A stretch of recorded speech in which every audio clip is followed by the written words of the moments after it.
BC protection act కూడా తీసుకొచ్చే బాధ్యత ఈ ప్రభుత్వం తీసుకుంటాం.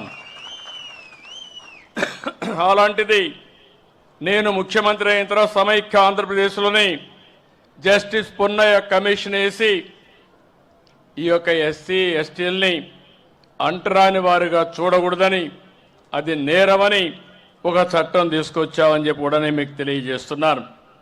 ఇంకో పక్క జ్యోతిరావు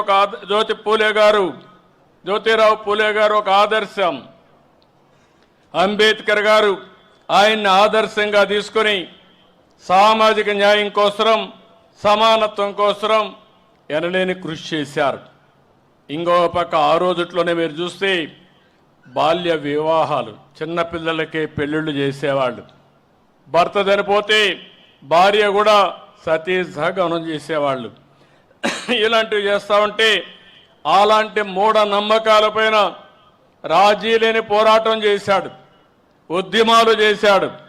అనాథ బాలికలకు ఎవరైనా పెళ్లి కాకుండా పిల్లల కంటే కూడా వాళ్ళను కూడా ఆదర్శంగా తీసుకొని వాళ్ళందరికీ ఆశ్రమాలు కల్పించిన వ్యక్తి పూలే గారని చెప్పి నేను మీకు తెలియజేస్తున్నా. రైతుల అప్పులపైన పోరాడాడు, రైతుల్లో చైతన్యం తీసుకొచ్చాడు. తక్కువ ఖర్చు పెట్టాలి, ఎక్కువ ఆదాయం సంపాదించాలని రైతుల్లో కూడా రైతుల కోసం పోరాడిన వ్యక్తి పూలే గారు.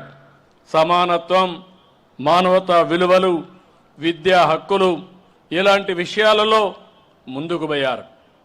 మీరు ఒక్క విషయం గుర్తుపెట్టుకోవాలి, ఒకసారి చరిత్ర నెమరేసుకోవాలి. చరిత్రలో ఏం చేశారు ఎవరని ఆలోచిస్తే మీలో ఒక చైతన్యం వస్తుంది. భవిష్యత్